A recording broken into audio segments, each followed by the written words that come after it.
9장 1절 보십시다. 레위기 9장 1절. 제8일에 모세가 아론과 그 아들들과 이스라엘 장로들을 불러다가 아론에게 이르되 흠없는 송아지를 속죄제를 위하여 취하고 흠없는 수양을 번제를 위하여 취하여 여호와 앞에 드리고 이스라엘 자손에게 구하여 이르기를 너희는 수염소를 속죄제를 위하여 취하고 또 송아지와 어린 양의 1년 되고 흠없는 것을 번제를 위하여 취하고 또 화목제를 위하여 여호와 앞에 드릴 수소와 수양을 취하고 또 기름 섞은 소제물을 가져오라 하라. 오늘 여호와께서 너희에게 나타나실 것임이니라 하며 그들이 모세의 명한 모든 것을 회막 앞으로 가져오고 온 회중이 나와 여호와 앞에 선지라. 모세가 가로되 이는 여호와께서 너희에게 하라 명하신 것이니 여호와의 영광이 너희에게 나타나리라. 그가 또 아론에게 이르되 너는 단에 나아가 네 속죄제와 네 번제를 드려서 너를 위하여 백성을 위하여 속하고 또 백성의 이물을 드려서 그들을 위하여 속하되 무릇 여호와의 명대로 하라. 9장부터는 백성 속죄규례 수행을 했습니다. 교재는 658페이지 상단에 보시면 3번 백성 속죄규례의 수행. 지금 우리는 지난해 제사장 속죄규례 정리를 했고요. 그 다음 각종 제사 규례가 선포되는 내용. 그래서 지금 우리는 레위기서 6장 8절 이하에서 제사 규례에 대해서 선포하는 내용을 살핍니다. 이것은 이스라엘 백성에게 있어서 매우 중대한 부분이죠. 왜? 하나님 앞에 사느냐 죽느냐 하는 문제가 해결되는 길이니까요. 죄를 짓고 율법 아래서 죽게 된 백성들이 이제는 살 수 있는 길을 하나님께서 열어놓으시는 것이 바로 이 속죄규례에 관한 것이기 때문에 이스라엘 백성에게 있어서는 매우 중요한 일이 아닐 수 없습니다. 그런데 지금까지 여러 차례 제가 말씀을 드렸지만은 우리가 죄가 없는 의인이 된다는 것이 우리의 행위로 된다는 것을 성경에서 말한 게 한 군데도 없다. 우리의 행위에 의해서 우리가 의인되는 일이 없다 이 말이죠.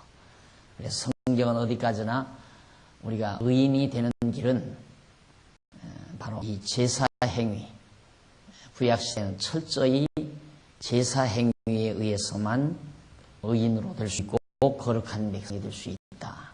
이것이 이제 성경이 가르치는 중요한 내용입니다. 그러듯이 바로 오늘 우리가 의인이 된다는 것도 절대 행위에 의존하지 아니하고 어떤 공로에 의해서 되지는 것도 아니고 철저히 우리의 영원한 재물이신 그리스도의 죽으심을 통해서만 또 그리스도의 대속을 통해서만 우리가 의롭다함을 얻는다. 그래서 지금 여기 백성 속죄 규례에 대한 것도 전부 소를 잡아 송아지를 흠없는 송아지를 또 수양을 번제로 드려서 속죄한 그런 내용을 그대로 우리 전해주고 있습니다. 659페이지 한번 보십시다. 659페이지 하단에 보시면 9장 8절로 12절이 있죠. 그 위에 위에 쪽으로 7째 줄 뒷부분 좀 보십시다. 7째 뒷부분쯤 보시면은 중간에 잠깐 지나서 그것은 레위 자손인 아론과 그 아들들이 완전하지 못한 인간이기 때문에 인간이기 때문이다. 그래서 레위 계통의 제사직을 받은 제사장 아론은 먼저 자기 죄를 위하고 다음에 백성의 죄를 위하여 날마다 제사를 드려야 한다. 인간 제사장 레위 자손은 흠과 티가 많은 사람들이죠. 똑같은 성정을 가진 사람들이고 더럽고 추악한 자들입니다.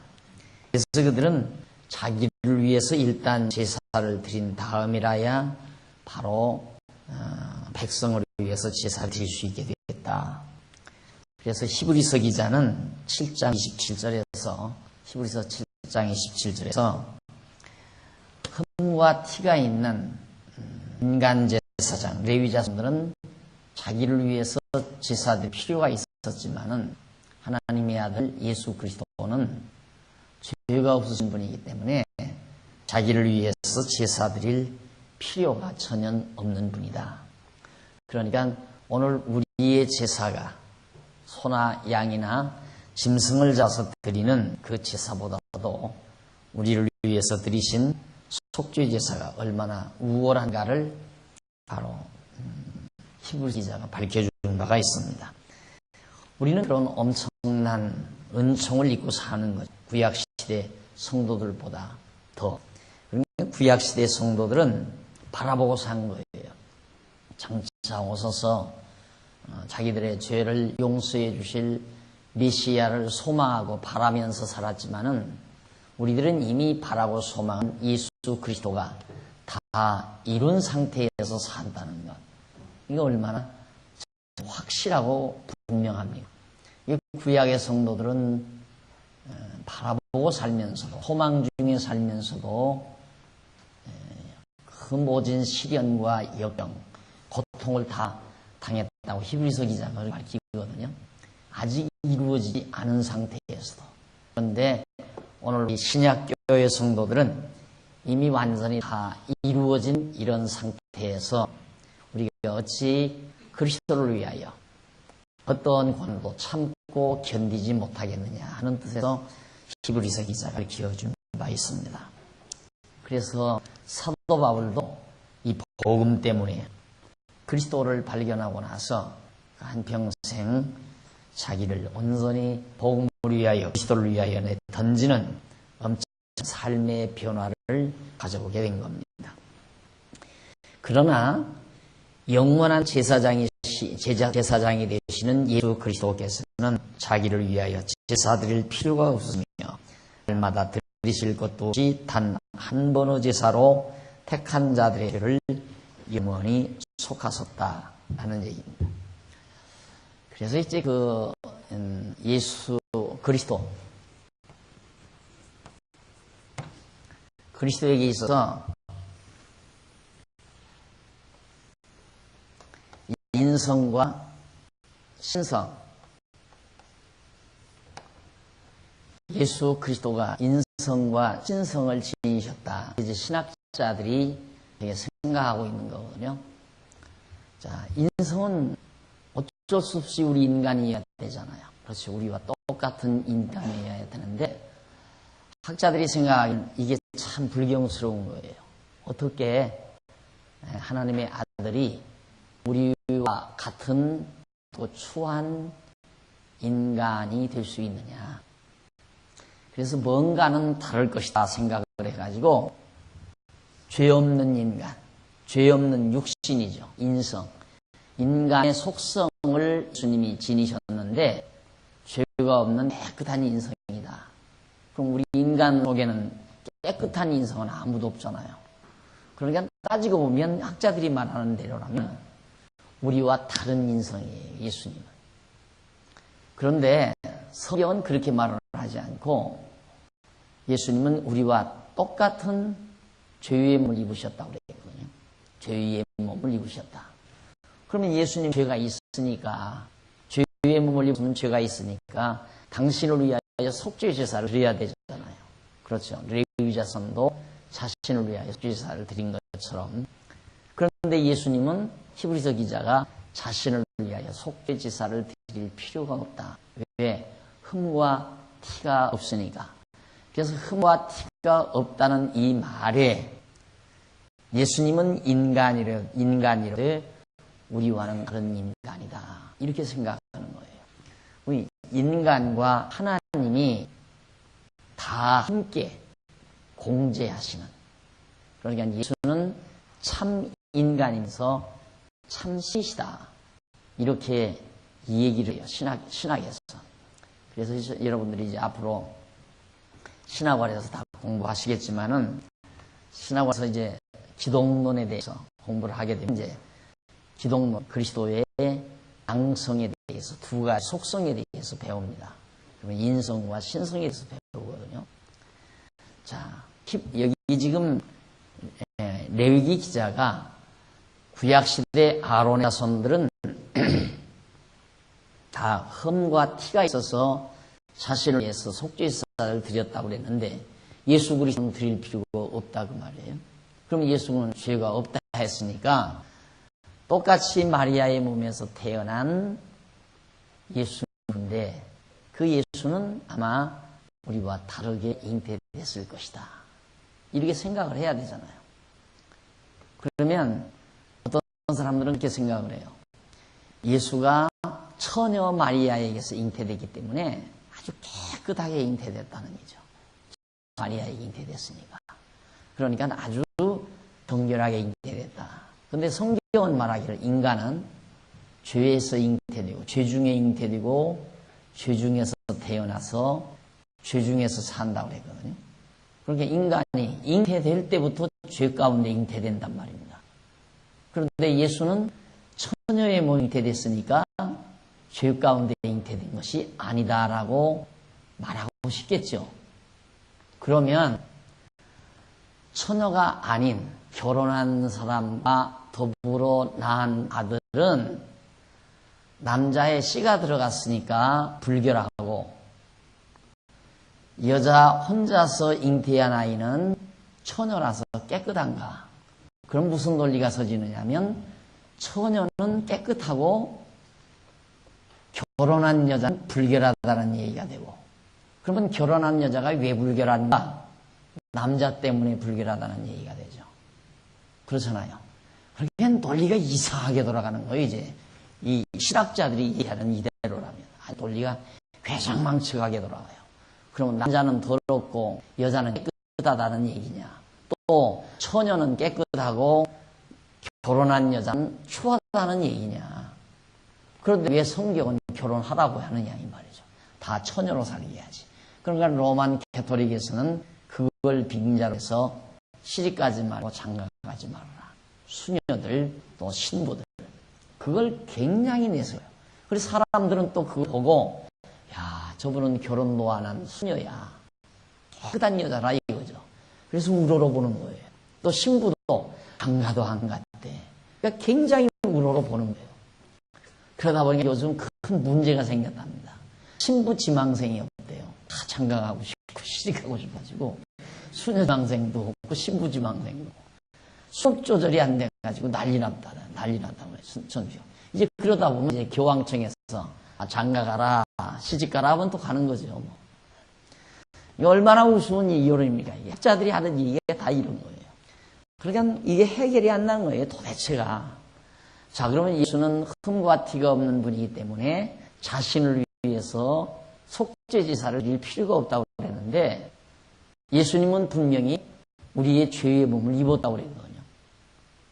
우리의 죄의 육신의 율법 아래 태어나서 율법의 정죄 아래 태어났다 이 말이죠. 그러니까 예수님이 우리와 똑같은 인간으로. 그래서 제가 전에 이제 우리 연구원들 같이 연구할 때 예수님의 피하고 여러분의 피하고 어떻게 다릅니까? 같습니까? 라고 물었더니만 그것 때문에 한동안 또 밤잠을 못 자고 난리들을 낳았죠. 난리들이. 아 다르다. 다르긴 뭐가 다르냐. 그럼 예수님이 인성이 우리 인간하고 다르다는 얘기냐. 한쪽에서는 다르다. 아니다. 똑같을 거다. 해가지고 이런 문제로 굉장히 머리들이 아팠죠. 지금은 뭐 이제 하나 정리들이 돼가지고 알아가지고 별로 고민들을 안 하지만 처음에는 심각한 문제였어요. 예수의 피와 우리의 피가 다르냐. 예수님께서 골고다에서 뚝뚝뚝 흘린 그 피하고 우리들의 피하고 만약에 예수님의 피가 A형이라면 만약에 내가 환자로 들어왔을 때 예수의 피를 수혈받으면 괜찮으냐 안 괜찮으냐, 예수님이 O형이겠느냐 A형이겠느냐 B형이겠느냐, 이건 궁금한 일 아니에요. 왜? 자꾸 피고노 그러니까 예수의 피가 우리 죄를 씻었다, 막연한 얘기죠. 언제 예수 피 여러분 보기를 했어요? 그러면 하다못해 예수의 피 골고다에서 흘릴 때 병에다 담아가지고 그걸 지금까지라도 좀 보관을 해서 박태선 씨 한동안 시술물 그냥 드럼에다가 다 타가지고 다 마시기만 해도 다 배가 났고 배 났고 그랬다는데, 예수의 피 그렇게 해서 세례줄 때 얼마나 좋아요. 예수의 피가 담긴 피다 물이다 해가지고 찍어가지고 그걸로 세례라도 주면서 예수 피가 우리의 죄를 정결케 했다. 이런다면 어떻게 구체적으로 생각이 되겠는데, 예수 피 보지도 못한 우리들이에요. 만져보지도 못고. 그리고 예수 피 골고다 언덕에서 흘렸던 거 물론 땅바닥에 떨어졌겠죠. 다 산화돼서 없어져 버렸어요. 그러면 도대체 예수님의 그 육신의 피하고 우리의 피와는 정말 다른 걸까 같은 것일까, 이런 것들이 바로 이런 문제에서 다 발생하게 되는 겁니다. 자꾸 이제 문제를 제기하면서 꼬투리를 잡는 학자들은 그런 문제를 가지고 이겨드는 거예요. 자, 여기 문제가 있다, 그럴 수가 있냐 저럴 수가 있느냐. 그래서 이제 처음에는 이 기독론에 있어서 이단자들이 굉장히 나타났어요. 아니다, 예수가 어떻게 인간하고 똑같을 수 있느냐. 예수는 순수한 신이었다. 그래서 신이 잠깐 천사처럼 딱 나타났다가 그냥 사라졌다, 이렇게 주장하는 자들이 있고, 무슨 소리냐, 무슨 신이 천사처럼 오느냐, 그냥 예수는 마리아하고 요셉하고 지금처럼 어떻게 그냥 서로 좋아하다가 결혼 예식 전에 그냥 어떻게 속도 위반을 해가지고 난 사생하다, 순수한 예수는 인간이다, 그렇게 주장하는 자들이. 그래가지고 치열한 싸움이 벌어져요, 둘 사이에. 그래서 종교회가 열렸는데 수백 명의 학자들이 모여가지고 이걸 이제 연구해서 만들어 놓은 것이 그리스도는 참 인간이요 참 신이다, 이렇게 정리를 해놓고, 이렇게 말하지 않는 자들은 다 이단이다, 이렇게 해버린 거예요. 지금 예수는 참 인간이요 참 신이다. 그럼 참 인간이면 우리와 같은 인간이냐 아니냐? 우리와 같은 인간은 아닐 것이다. 그럼 어떤 인간이냐? 모르겠어요, 어떤 인간이냐. 난 도대체 우리와 같은 인간밖에는 없으니까 인간. 안 그래요? 그러면 우리와 같은 인간이라고 하면 예수님도 당신을 위해서 속죄제사를 드려야 되고, 우리와 다른 흠과 티가 없는 깨끗한 인간이라면 속죄제사를 드려야 될 필요가 없는 거고. 그래서 이게 이제 굉장히 기독론에서 문제가고 이게 해결하지 못하는 가장 중요한 문제입니다. 이걸 신학교에 가서 공부를 하다가 보면 그냥 무조건 이대로 보라. 선배들이 다 이랬으니까 이 말 외에는 아무 소리 하지 마라. 이 말 건드렸다가는 이단이다 이거예요. 그런데 이게 그렇게 어려운 얘기가 아니거든요. 아주 간단한 얘기예요. 예수는 원래 하나님이죠, 하나님. 예수는 원래 하나님이었어요. 하나님의 아들이고 하나님이고, 태초에 말씀이 계셨고, 이 말씀이 곧 그리스도고, 이 말씀이 곧 하나님이고, 하나님이에요. 하나님인데 우리 인간의 죄를 속하기 위하여 지금 여기 다 레위기에 다 예언을 하잖아요. 이제 짐승을 잡아서 속죄 제사를 드린다. 이런 모두는 장차 참으로 하나님의 아들 예수 그리스도가 이 땅에 오셔서 우리를 위하여 속죄 제사를 드리실 것에 대한 하나의 예표로서 지금 구약시대에 다 보여준 거란 말입니다. 그러면 이제 예수님이 오셔야 되잖아요. 하나님이 오셔야 돼요. 하나님이 어떻게 오셔야 되는가? 하나님은 죄가 없잖아요. 완벽하게 거룩하고 의롭고 선하시고 뭐 하나님이 말할 것 없죠. 죄가 전혀 없어요. 그러니까 하나님의 아들인 예수는 하나님의 아들 그리스도는 절대 자신을 위해 속죄제사 드릴 필요가 없어요. 그러면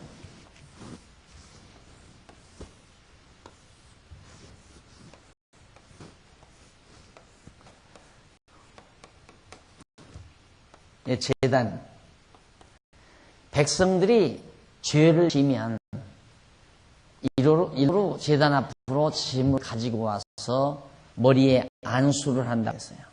왜 안수를 하느냐면 죄를 그 짐승에게 양에게 다 전가하기 위해서 내 모든 죄를 덮어 씌우기 위해서 양에게다가 안수를 한다 이 말입니다.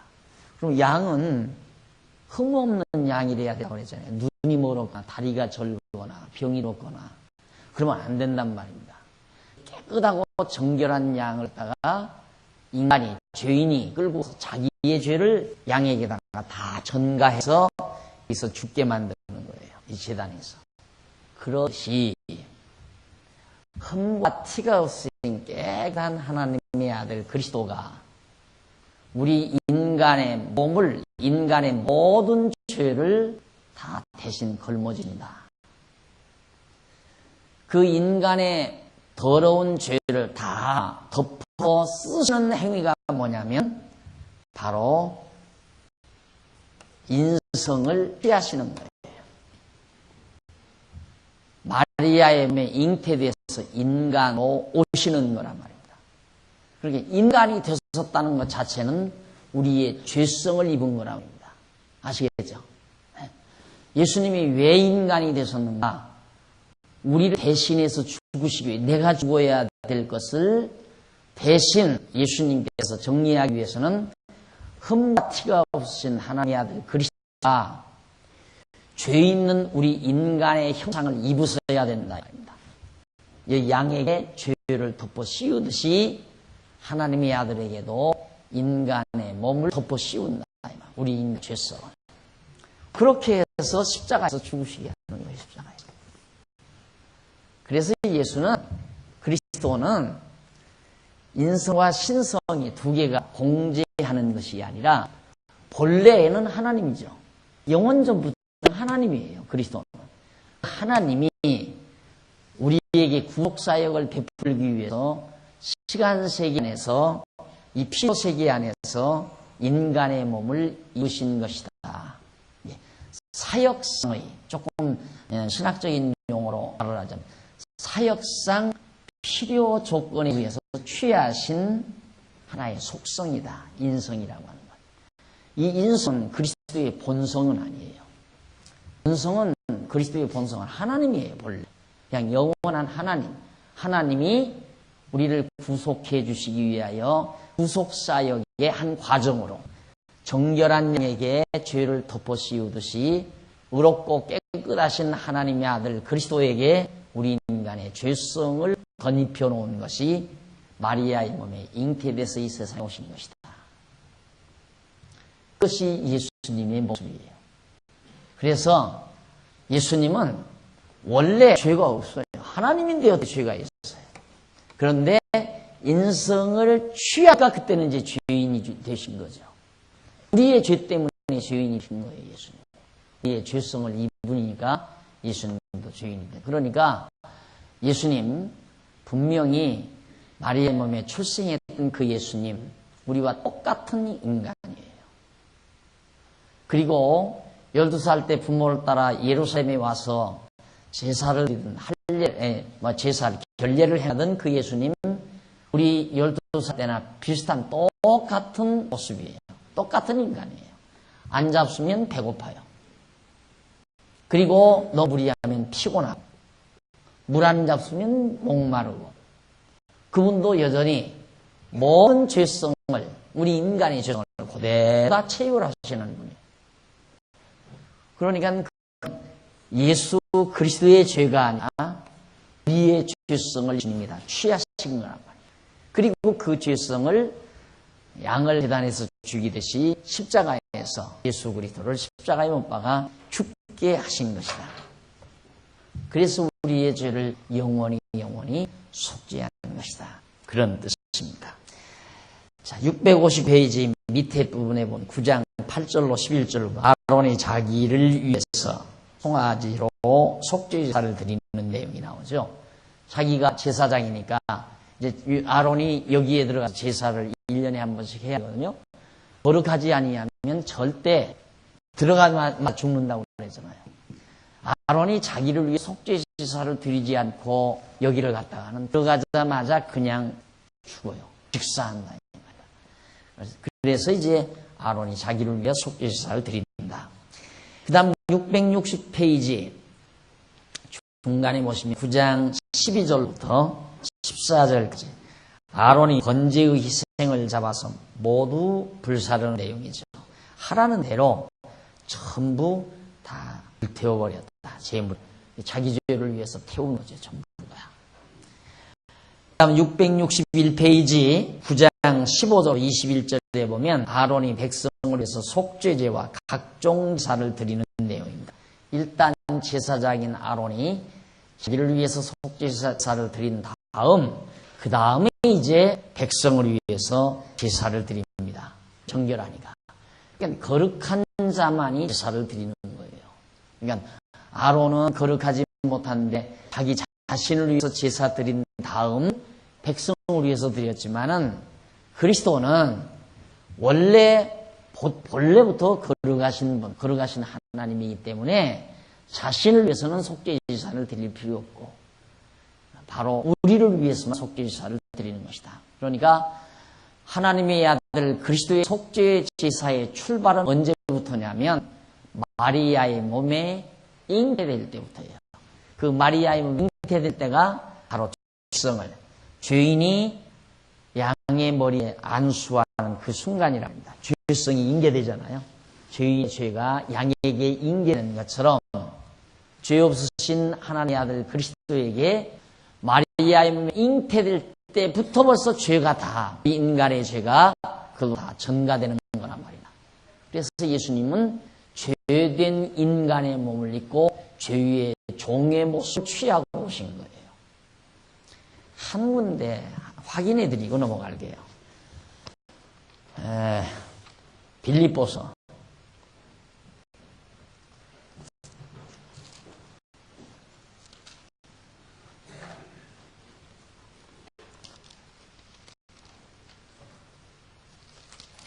빌립보서 2장에 보시면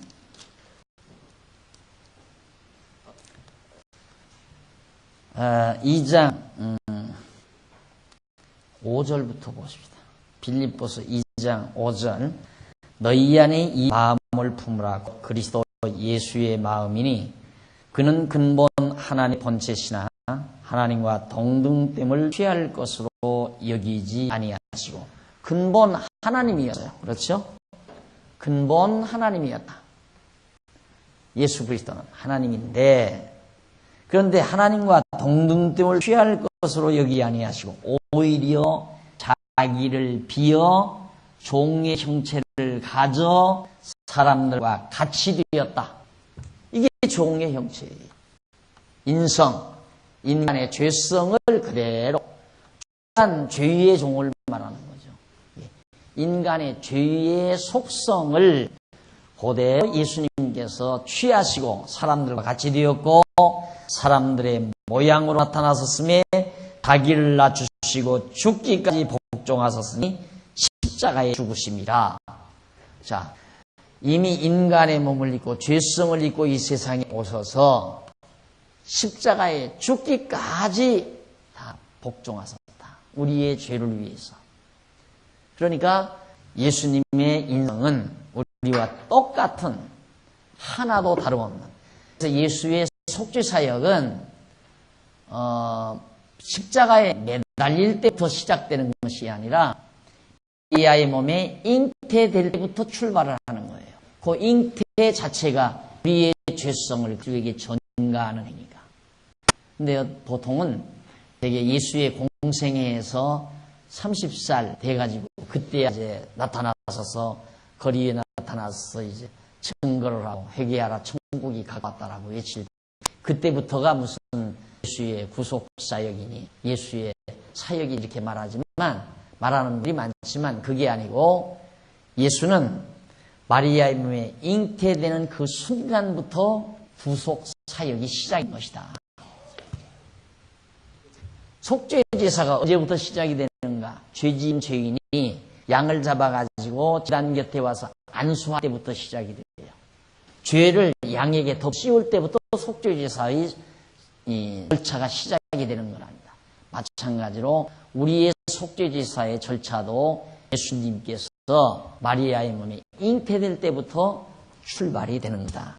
그 말입니다. 자, 그 다음 이제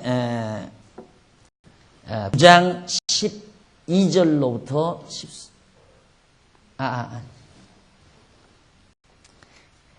밑에 661페이지 제일 하단 아래쯤 보시면은 9장 22절로 24절 여호와께서 아론이 드린 제단에 불로 응답하는 내용이 옵니다.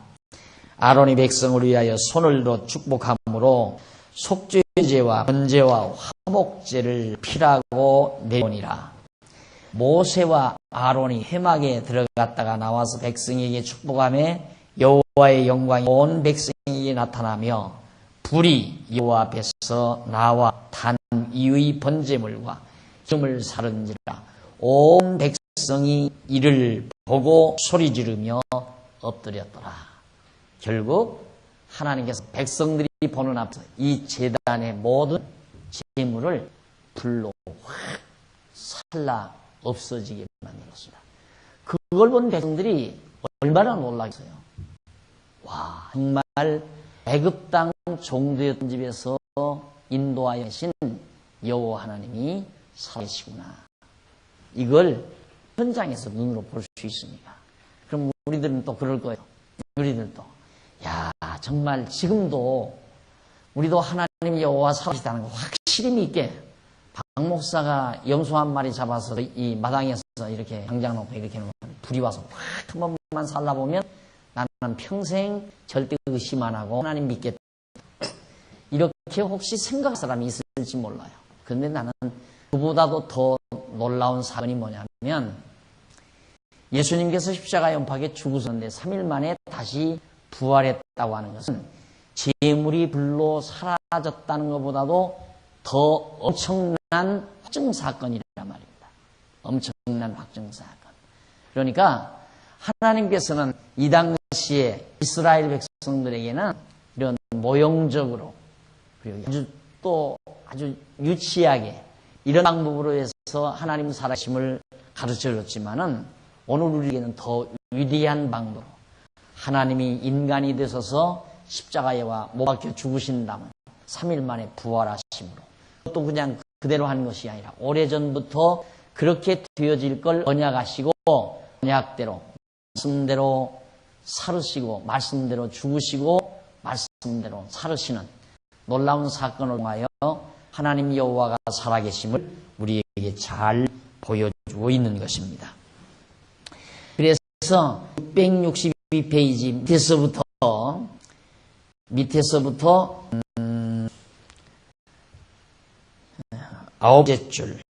아홉 번째 줄 앞부분 좀 보시면 그러므로 접속사 나옵니다. 그러므로 신약교회 성도에게는 죄와 허물이 있는 불완전한 인간 제사장이나 소나 양과 같은 불완전한 제물이나 사람의 손으로 지은 성전 등이 모두 필요 없게 된 것이다. 다만 예수 그리스도께서 친히 영원한 제사장이 되시고 영원한 제물이 되시며 영원한 성전이 되셔서 영원한 제사를 드려주심으로 신약교회 성도들의 영원 구속주가 되시는 것이다. 그러므로 앞에서 언급한 번제를 비롯한 각종 제사는 여호와 하나님께서 장차 택자들을 위하여 영원한 제사를 드려주실 예수 그리스도를 보내어 주실 것을 예표로서의 모형과 그림자적 필수적인 것으로 언약하여 주시는 말씀인 것이다. 그 말이에요.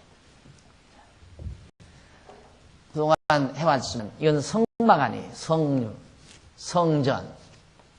그 다음 이제 이 성전 안에서 제사 드리는 제사장. 그 다음 이 제사장을 통해서 드려진 제물. 이것이 이스라엘 백성이 사는 데 있어서 멸망을 당하지 않고 거룩한 백성이 되는 데 있어서 필수적인 조건이에요. 제사를 드리는. 백성들이 범죄하면 이게 있어야 돼요. 성전이 있어야 되고 제사장이 있어야 되고 제물이 있어야 되고 이게 있어야만이 이스라엘 백성 죄 용서함 받고 산단 말입니다. 그런데 이건 완전치를 못하니까 제물은 짐승이죠. 여기는 짐승 그렇잖아요. 제사장은 인간, 흠 있는 인간. 이건 성전은 바로 사람의 손으로 지은 것. 인간의 손으로 지은 거예요, 성전은. 이런 다 불완전한 것으로서 이스라엘 백성들이 죄 용서함 받고 인이 됐거든요. 그런데 오늘 우리는 이런 불완전한 것들이 아니라 바로 성전 완전하신 예수 그리스도가, 제사장도 완전하신 예수 그리스도가, 제물도 완전하신 예수 그리스도가, 예수가 바로 신이 성전이 되시고 제사장이 되시고 제물이 되셔서 단 한 번으로 또 하고 또 하고 할 필요가 없어요. 인간 제사장은 이때 구약시대는 이건 구약시대, 이건 신약교회 시대, 우리들이죠. 불완전하니까 매일 해야 돼요. 매일 해야 되고 해마다 해야 되고. 그런데 오늘 우리는 매일 할 것도 없고 해마다 할 것도 없어요. 이미 완전 다 완성돼 버려서 완성해 버렸어요. 전부 다 이루어버렸다 이 말이에요. 다시는 제사할 필요도 없고 다시는 속죄 제사가 필요 없어요. 완전히 성취해 버렸기 때문에. 그래서 지난번에도 제가 말씀드렸듯이 오늘 우리는 죄를 용서함 받을 것이 아니라 이미 죄 용서함을 받은 거예요. 그 죄 용서함을 지은 죄만 받은 게 아니라 지을 죄까지라도 다 받은 것이다. 그것이 영원적 개념의 이해관념이에요. 우리가 영원한 것을 이해한다고 할 때는 시간을 넘나들어야, 시간을 초월해서 넘나들어야 해요. 그러니까 말이 안 되잖아요. 죄는 아직 안 지었는데 죄 용서함은 이미 받았다. 밥은 아직 안 먹었는데 배가 부르다. 이런 말은 말이 안 되잖아요. 영원한 용어로서는 그게 다 말이 되는 말이에요. 영원한 용어로서. 그러니까 오늘 우리에게 있어서는 예수 그리스도가 단 한 번으로 완성시켜버렸기 때문에 이제는 이런 것들이 하나도 필요 없다 이 말이에요. 옛날 모형적으로 했던 이런 모든 것들. 그런데 오늘날 기독교가 다시 살려내잖아요. 성전도 다시 만들어내요. 그리고 제사장도 다시 만들어내요. 성전 예배당 지어놓고 그걸 성전이라고 그러고, 제사장 목사님들이 가운 그거 100여만 원짜리 해서 입고 10만 원짜리 해서 입고 그걸 입고 제사장이라고 지금 노불고 있고, 재물 11조 내라고 해가지고 돈이 그게 재물이라고. 어디 성경에 돈 칼로 찌르면 피 나와요? 피가 나와야 하는데. 돈은 재물이 될 수가 없어요. 근데 지금은 돈을 재물이라고 한 말입니다. 그냥 실제로 정말 그럴듯하게 하려면 성전대로 지어놓고 인간도 제사장 제대로 해서 있고 그다음 짐승을 끌고 만들어야 돼요. 그러니까 기발하게 자기들도 머리가 좀 있으니까 생각해보니까 이게 좀 문제가 있는 것인 거니까 소위 한때 요즘 아직 인기가 그냥 있는지 몰라요.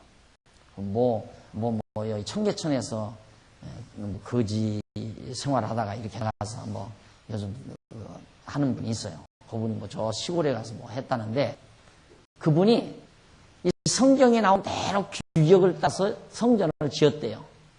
성전을 짓고 바로 제사장 옷을 그대로 해서 입고 여기 하는 것을 다 시도를 한다 이거죠. 예, 짐을 잡아다. 그렇게라도 해야죠. 나는 차라리 그 사람이 훨씬 낫다고 그랬어요. 할 바에는 그렇게 딱 해버려야 돼요. 그래야 사람들이, 저 사람 참 성경적으로 한다. 근데 제대로 된 눈으로 보면 진짜 참 안 된 얘기예요. 이 성도들이 쏟거든요, 잘못하면. 이게 엄청난 사건인 줄 알고. 그러니까 이게 얼마나 지금 오늘날 교회가 빗나가고 있나, 겉으로 빗나가고 있나를 우리가 감지할 수 있잖아요. 우리가 이렇게 공부하는 이유도 이런 것을 우리가 구체적으로 정리를 해서 기독교의 본질을 옳게 알자는 얘기예요. 기독교가 무엇인가, 기독교의 근본 본질을 바르게 알아야 우리도 쏙지 않고 우리 후대 자라나는 젊은 세대들에게도 쏙지 않도록 바르게 올바른 진리를 전수할 수 있지 않겠습니까? 근데 다 지금 이대로 다시 복원해요, 복원. 다시 복원해요. 전부 다. 성전도 복원하고. 여러분 저기 고속도로, 전국 고속도로에서 이렇게 딱 들어다 보면 여기서 나가다 보면 왼쪽에 근사하게 지났어요. 그래서 막 이렇게 하고 뭐 어떻게 했더라, 막 근사하게 막 이런 식으로 해서 이렇게 아주 우람하게 지났죠. 그 성전이라고 이제 성전. 오늘 우리들이 많은 지도자들이 착각하는 이유가 이 구약에 나오는 레위기, 이 구약 성경을 어떤 시각으로 바라보느냐에 대한 시각 차에서 오는 겁니다. 그러니까 이런 구약에서 나오는 모든 것들은 그리스도를 통해서 봐야 돼요. 예수를 통해서. 이건 그림자예요. 그림자. 구약의 모든 것은 다 그림자예요. 바로 신약이기 실체고. 왜 우리는 그림자를 따라요? 실체를 따라야죠. 그래. 예표로서의 모형과 그림자다. 뭐에 대한? 예수 그리스도에 대한 예표로서의 모형과 그림자다. 구약 모두가 그래요. 그러니까 구약의 내용을 그대로 직접적으로 우리 성도들에게 덮어씌우면 그건 무거운 짐, 무거움이 되고 바로 그것을 그리스도로 해석을 하면 반대로 가벼움이 돼요. 가벼움. 전혀 달라지잖아요. 쉽고 가벼운 것이 되고 이건 굉장히 무겁고 힘든 것이 되죠. 구약. 그러니까 성도의 신앙생활하기가 예수를 믿는다고 하면서도 힘들고 고달픈 이유는 바로 아직 그림자를 붙들고 있기 때문에 그래요. 여러분처럼 쉽고 가벼운 이유는 참것을 들기 때문에 그런 거예요. 그러니까 복음이라고 하는 것은 쉽고 가볍게 만들어주는 것이 복음이지 무겁고 힘들게 만들어준 것은 순수한 복음이 아니라 아직 그림자를 붙들게 만드는 행위에 불과한 것이다. 자, 그 다음 이제 663페이지 4번 제일 상단에 보시면 제사장 행동 규례를 선포합니다. 제사장은 어떠한 행동을 해야 되는가? 자, 10장 1절로 7절에 보면 여호와께서 아론 아들들의 실수로 인해 진노하는 내용이 납니다. 아론의 아들 랍과 아비유가 각기 향로를 가져다가 여호와의 명하시지 않은 다른 불을 담아 여호와 앞에 분향하였더니 불이 여호와 앞에서 나와 그들을 삼킴에 그들이 여호와 앞에서 죽은지라. 모세가 아론에게 이르되 이는 여호와의 말씀이라. 이르시기를 나는 나를 가까이 하는 자 중에 내가 걸어가다 함으로 있고 온 백성 앞에 내가 영광을 얻으리라 하셨느니라. 아론이 잠잠하니 모세가 아론의 아잡이 우시르 아들 미하엘과 엘사반을 불러 그들에게 이르되 나와 너희 형제들을 성소 앞에서 진 밖으로 매어가게 하라 하매 그들이 나와 모세의 명대로 그들을 옷 입은 채 진 밖으로 매어내니 모세가 아론과 그 아들 엘르아살과 이다말에 이르되 너희는 머리를 풀거라. 옷을 찢지 마서 너희 죽음을 면하고 여호와의 진노가 온 회중에게 미침을 면케 하라. 오직 너희 형제 이스라엘 온 족속이 여호와의 치신 불로 인하여 슬퍼할 것입니다. 여호와의 관유가 너희에게 있은즉 너희는 회망문에 나가지 말아서 죽음을 맺지니라. 그들이 여호와의 명대로 하니라. 원래 여기 향불을 피지 않아요. 제 성소에 향불을 피는데 향불은 반드시 이 제단의 불씨로 향불을 피워야 돼요. 여기서 불씨를 가져다가. 그런데 이 향불을 갖다가 요즘으로 말하면 라이터 가지고 들어가서 쉽게 여기서 가져가면 복잡하잖아요. 라이터 불로 해라. 성냥불을 그거 했다. 그러면 하자마자 죽어버린다. 하라는 대로 안 했으니까 죽는다. 하나님 너무하지 않나? 어떤 때는 그런 생각 들려. 이 성경을 읽다 보면 이야 참 신치고는 째하다. 그 아무런 불이나 불 피면 어떠냐. 그 반대로 꼭 여기서 불 붙여 가려면 힘드니까 호주머니에다가 성냥 하나 가지고 탁 떠붙이면 요즘은 가스 탁 들으면 찡 나가잖아요. 얼마나 편리해요. 그렇게 편리하게 하는데 뭘 그걸 가지고 하나님께서 역정을 내시나. 참 성질처럼 고약스럽다. 이렇게 볼 수가 있죠. 성경을 봐보면 나도 그랬으니까. 뭘 그렇게 고주할 매조리나 적당히 그래서 불 안 피면 또 어때 이거. 솔직히. 그런데 그걸 다 하라고 한다 이 말이에요. 나중에 알고 보니까 그걸 반드시 해야 될 이유가 있어요.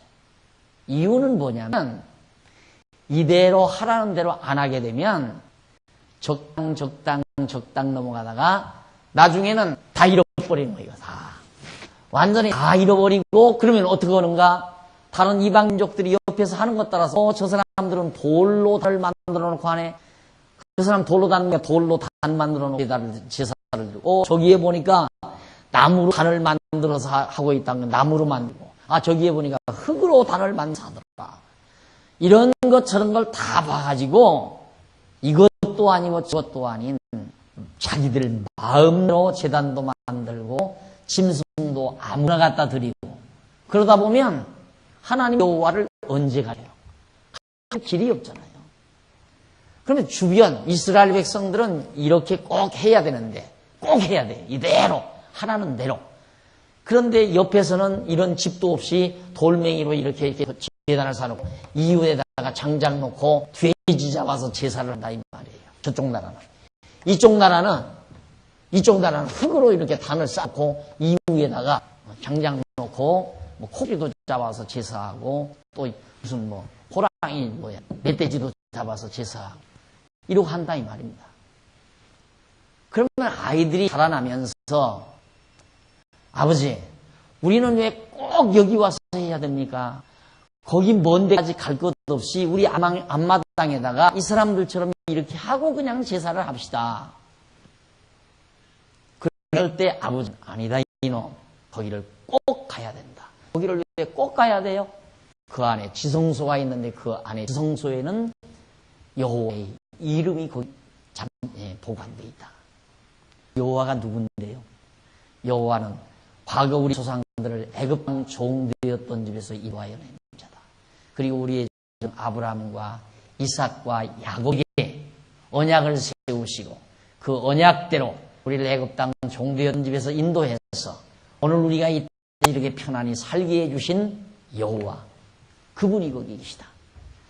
이걸 대대손손 전해주기 하는 방법이에요. 이게. 계속 제가 그 얘기 해왔잖아요. 이게 왜 이렇게 필요했나? 결국 여호와 하나님. 그러면 오늘 이건 왜 필요한가? 이거 왜 필요한가?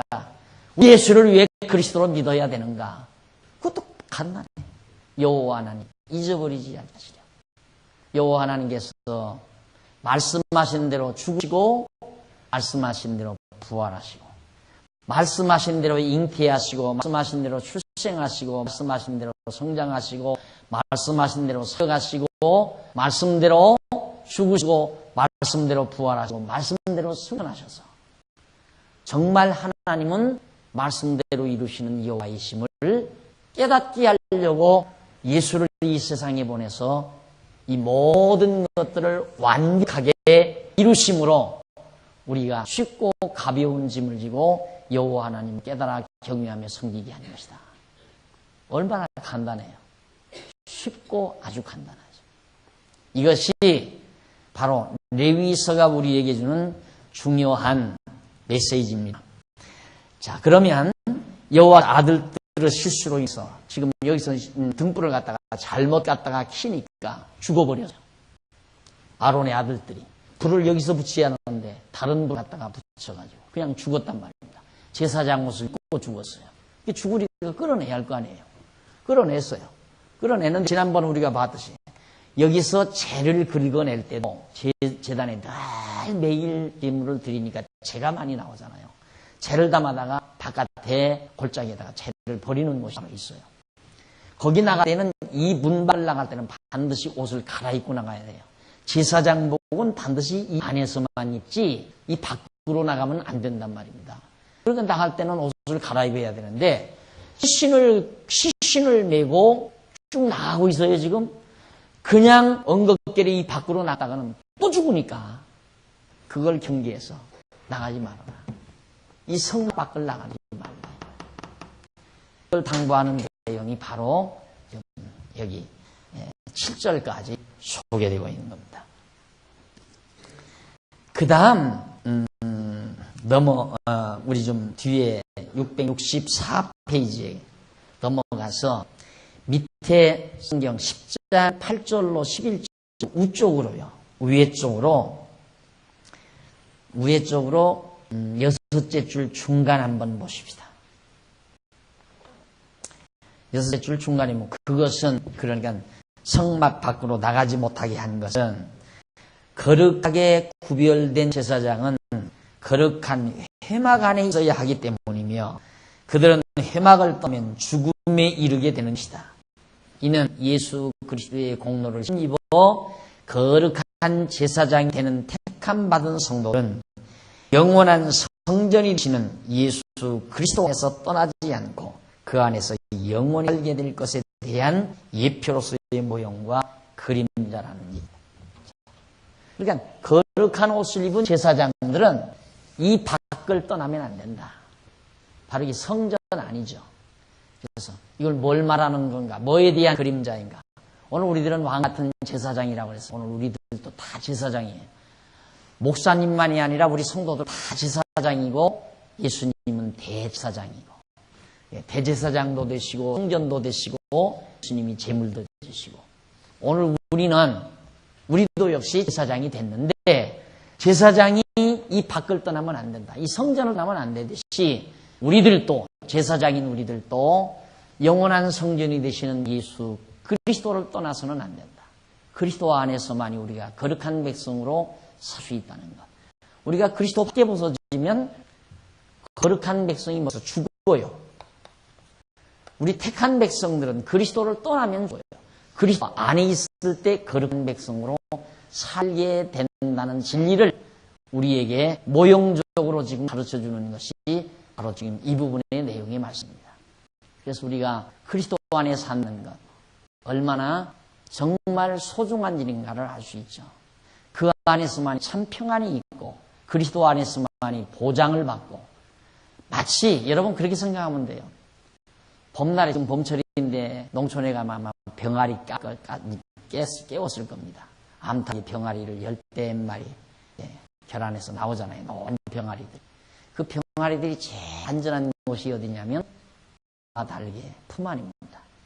엄마 달개 품 안에 들어가서 고개만 요 내놓고 이렇게 쳐다보죠. 그러다가 뭐가 딱 날라면 얼른 고개 들이밀면 안전한 곳이에요. 여기가. 그런데 이게 뭣도 모르고 방정맞게 엄마 품을 떠나서 돌아다니다가 그냥 새매에게 확 잡혀먹기도 하고 안 그러면 강아지들에게 물려주기도 하고 그렇게 되듯이 오늘 우리 성도들이 병아리처럼 노란 예쁜 병아리처럼 엄마 달리 품 안에 그래서 그리스도께서 우리를 암탉이 병아리 품은 같이 성경에 나오죠. 암탉이 병아리 품은 같이 몇 번이나 너희를 품으려 했으나 너희들이 날 저버리고 떠났다. 유대인들을 가리켜 하는 말입니다. 예루살렘 거민을 향해서 예수님이 하신 말씀이에요. 암탈기, 병아리 몽같이 너희를 그렇게 모르겠으나 너희가 다 나를 저버리고 떠났다. 오늘 우리가 그리스도를 믿고 주 안에서 산다는 것, 이것이 가장 안전하고 행복하고 편안한 삶이라는 것을 우리들이 항상 기억해야 되고, 또 그런 삶을 통해서 우리는 한없는 감사와 감동이 우리의 삶 속에서 떠나서는 안 된다고 생각합니다.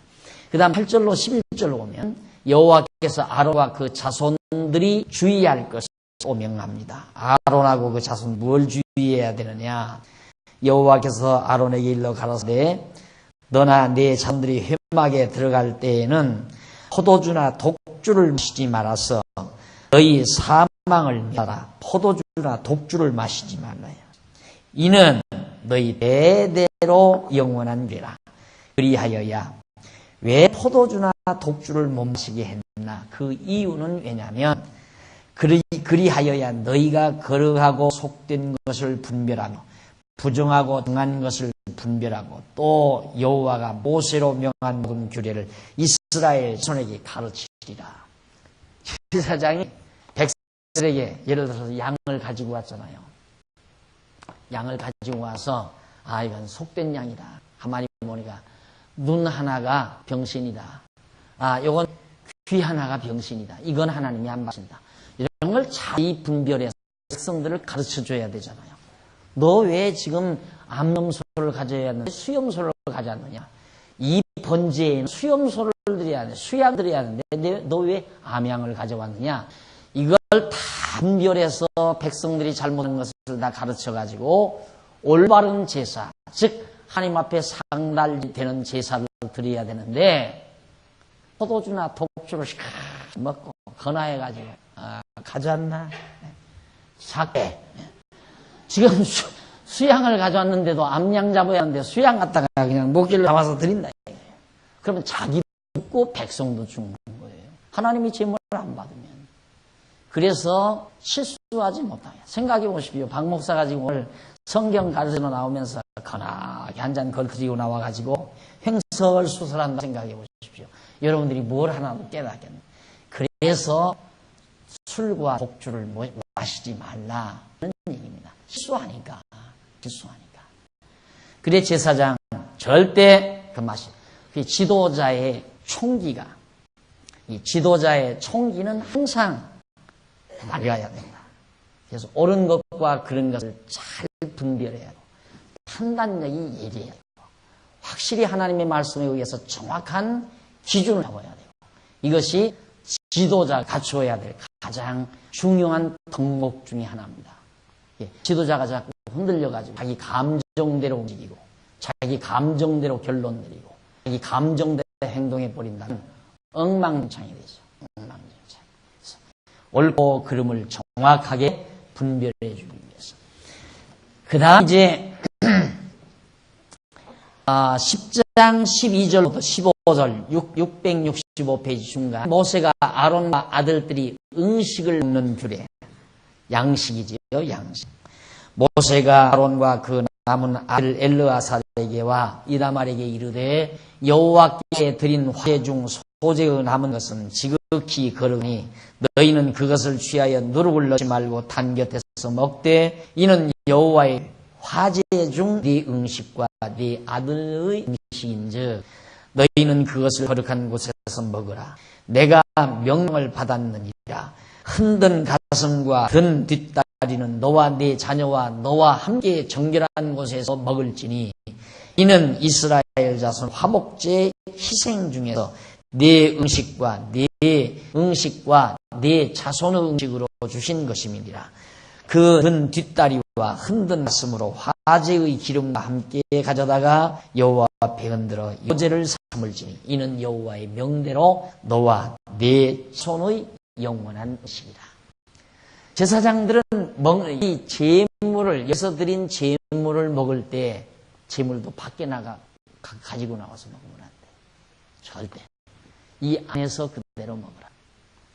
거룩한 양식이니까 거룩한 처소에서 먹어야 된다.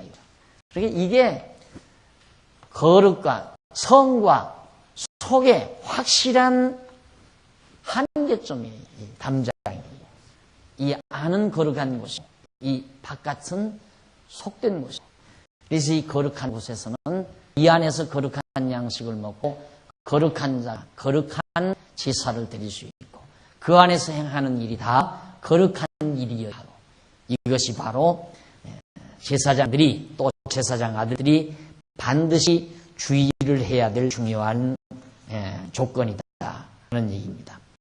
그래 거기에 넘어가면 666페이지 중간에 10장 16절로 20절 그쪽으로 세 번째 줄 중간 조금 앞에 보시면은 이러한 규례, 바로 성막 안에서 먹으라. 이러한 규례는 장차 예수 그리스도의 공로로 제사장인 거룩한 성도들이 예수 그리스도 안에서 신령한 양식을 먹고 살 것에 대한 예표로서의 모형과 그림자다. 오늘 우리들이 지금 그리스도 안에서 신령한 양식 먹고 있잖아요. 우리의 영적 양식인 하나님의 말씀, 이거 우리가 지금 먹고 있단 말입니다. 이런 것들이 바로 이때 이 안에서 제사장들이 음식을 먹는 것에 대한 실체죠. 우리는 실체, 이스라엘 백성들이 여기서 먹었던 것은 그림자. 혹시 여러분, 우리도 차라리 여기서 그냥 소갈비나 구워서 먹었으면 좋겠다, 그렇게 생각할지는 모르지만, 이스라엘 백성들은 성전 안에서 소 뒷다리, 앞다리 이런 거 거질로 드렸던 거, 그거 먹고 살았습니다.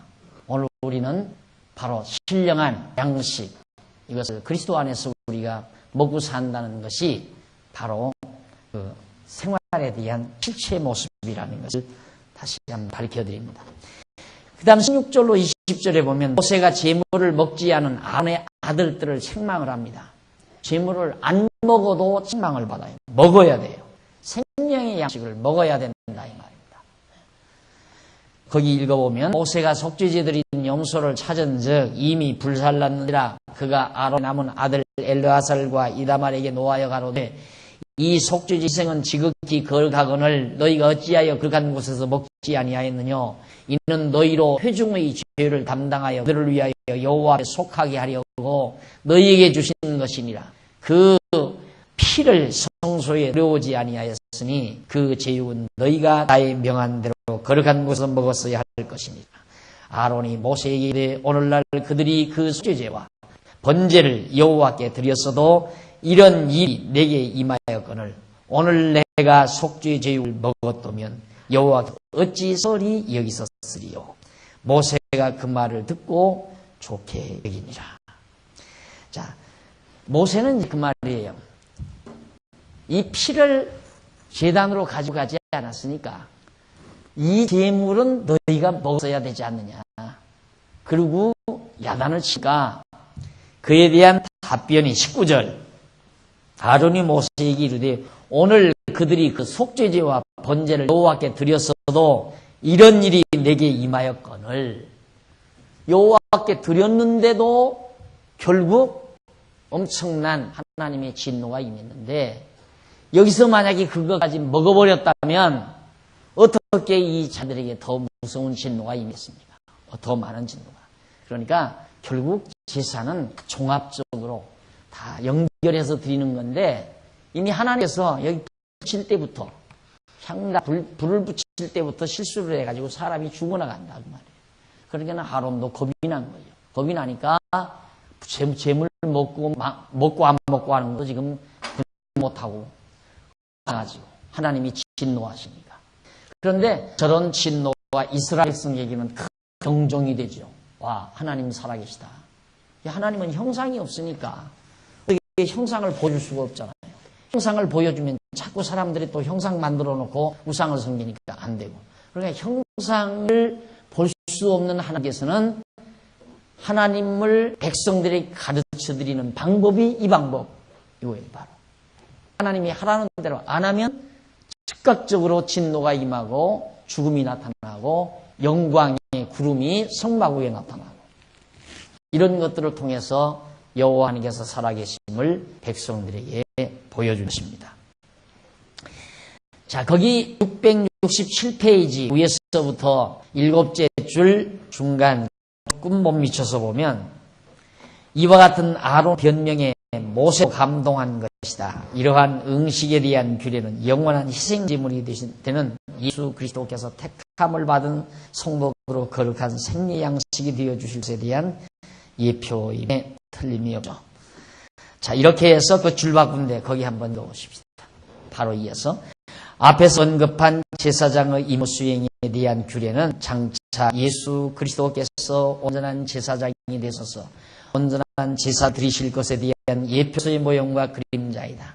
아론의 아들들은 불완전한 제사장으로 불완전한 분향을 하라 여호와의 진노를 받아 죽었습니다. 그것은 제사장이 여호와의 명하신 규례대로 제사를 드리지 아니하고 자기 스스로의 생각대로 제사를 드리게 되면 결국에는 그들이 애굽 땅 종이었던 집에서 인도하여 내신 여호와 하나님을 잊어버리고 경외하거나 섬기지를 않게 되기 때문입니다.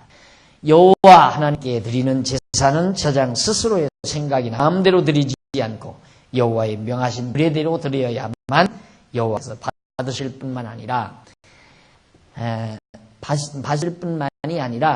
이스라엘 자손이 여호와를 잊지 아니하고 기억하여 경외하며 섬기게 되는 것이다. 결국 아까 제가 설명드린 그대로예요. 이대로 하나님이 명하신 대로 하지 아니하면 진노가 임한다. 그 까닭은 절대 여호와 하나님이 잊지 않게 하려는데 그 목적이 있다.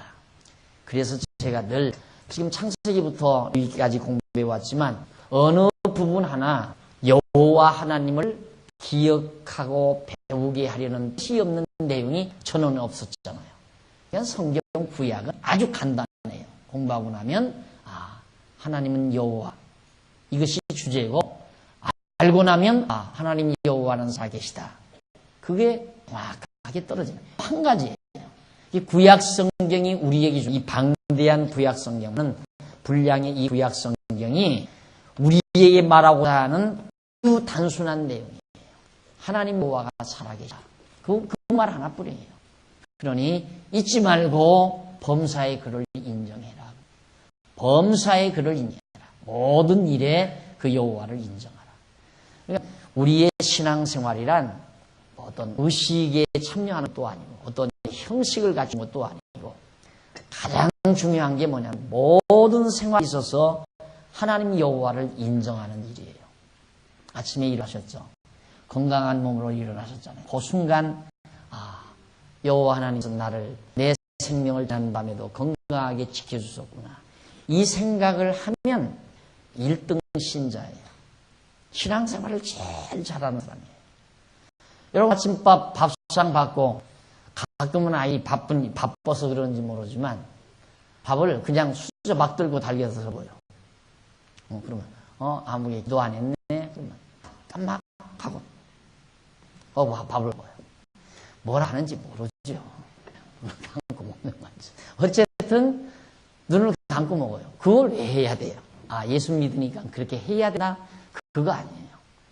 그 순간 하나님 여호와께서 하루에 육신의 생명을 또 우리에게 나에게 줘서 먹고 활동할 수 있는 이 하루를 또 줬구나. 인정하는 마음으로 눈을 감으면 돼요. 이 범사에 인정하는 모든 일에 하나님 여호와를 인정해라. 다시 말해서 여호와 하나님이 모든 만사를 주관하시고 섭리한다는 게 믿어지고 그런 자세로 살아가면 예수를 최고로 잘 믿는 사람이라 이 말입니다. 그건 그 이후에 교회 열심히 나오고 봉사 많이 하고 성도들과 친교를 잘 맺고 그건 다 부수적인 부산물이고요. 근본적으로는 모든 범사에 하나님 여호와를 인정하는 거예요. 그거 인정하고 나니까 그러니까 내 곁에 있는 분들이 다 소중하게 느껴지고 저분들을 내 곁에 있게 해주셨구나. 저분들과 같이 살라고 하나님이 하셨구나. 이런 마음을 갖게 되는 거고 그러다 보니까 사랑스러운 마음이 생기고 아끼고 싶은 마음이 생기고 소중한 분들로 여겨지고 그렇게 여겨지니까 어떻게든지 기쁨을 드리고 싶고 부담 주기 싫고 모두가 함께 뜻과 마음을 모아서 즐겁게 살고 싶고 이런 마음이 들어가는 건 그 부수적인 일들이에요. 그렇게 해야 예수 잘 믿는 게 아니라 하나님을 제대로 믿고 의지하고 살다 보니까 그런 결과가 아름답게 맺어져 가는 거죠. 그렇잖아요. 근데 거꾸로 시작하면 그렇게 해야 된다더라면 삶이 자꾸만 이상해요. 인간적인 속성이 자꾸 나오게 돼요. 그래서 가끔은 이제 눈살 찌푸리는 일이 나올 수밖에 없고. 그래, 오늘 정말 예수를 어떻게 제일 잘 믿는가? 예수를 어떻게 해야 제일 잘 믿는가? 이것은 구약 성경을 통해서 지금 우리가 배우는 여호와 하나님 잊어버리면 안 돼요. 모든 만사 역사하시는 여호와 하나님. 이거 잊지 말고 범사의 글을 인정하는 자세. 자, 그러면 한번 읽어보십시다.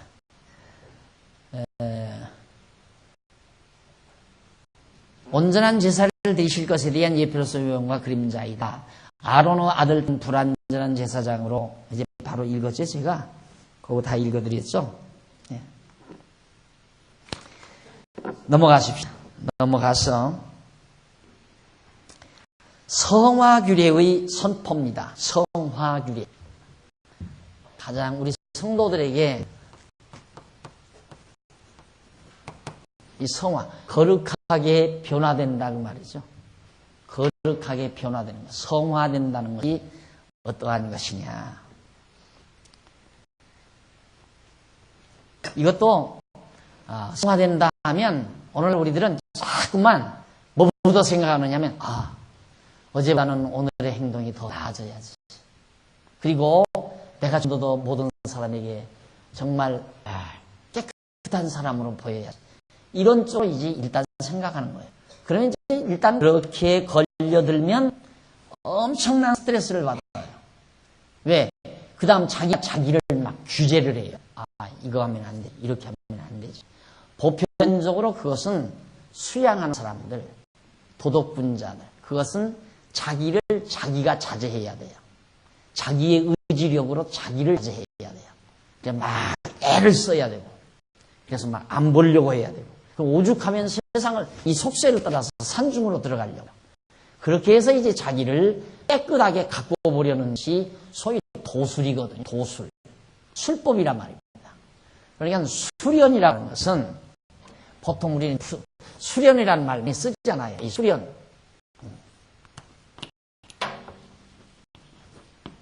이 말 별로 저는 아름답게 보질 않아요. 수련을 한다. 연마한다. 갈고 깎아서 연마한다. 기술을 연마한다는 말이에요.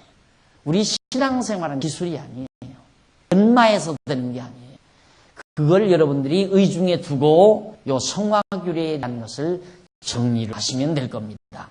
669페이지 거기 보시면 이제 신체의 성화규례가 나와요. 우리 잠깐 차 한 잔 드시고 이 부분 공부하겠는데 10분에 시작을 합니다.